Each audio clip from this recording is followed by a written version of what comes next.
Their best nights are when they go unnoticed. Referees, umpires, and officials of all kinds are a part of pretty much every game we see. Over the next several weeks, Jay Wilcox talks with officials from various sports in a series called Official Business.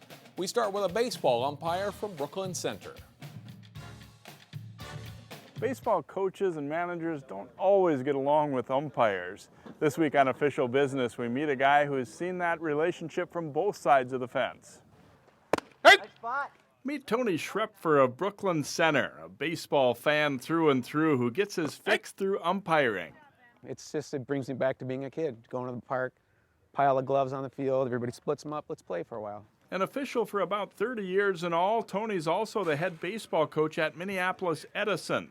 When he's coaching, he knows what it's like to be in the umpire's shoes. The strike zone, judgment, you have to let that go. Rule situation, we can walk out as coaches and say, okay, what's the rule on this? And I can help some of the umpires that are, still new, and we can talk them through it. But judgment, you got to let it go. I always tell my players, there's two things you can control: your attitude and your effort. Make sure that they finish running.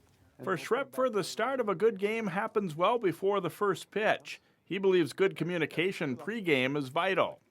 It eases the tension for him, and especially like when there is close calls and you bang somebody out. If there's a call in a basketball game and the coach looks and you just say, I got this, and you talk to them about it. Like you said, before the game, they know who you are.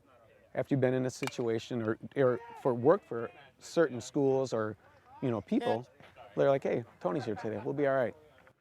The use of replay has grown in Major League Baseball. It's a long way off for high school or Legion ball, but here's one ump who has no problem with it. Love it, totally. Again, we're out here to get the calls right, and that's what I'll say to the managers in my managing meeting. If there's a call where one of us had a bad angle, just come to him, say, hey, Jay, can you ask Tony for a little help? We'll get together. I think I saw it this way. We can get the call right. That's what we're trying to do. Yeah, he pulled it out from underneath. He did pull it out. All right, my bad, guys. He's out. For Official Business, Jay Wilcox, 12 Sports. Tony says he's never had to eject anyone from a baseball or basketball game, but has while officiating broomball. So it's adults sometimes that are worse than the kids that he officiates. Go figure, right? Yeah. Thanks a lot, John.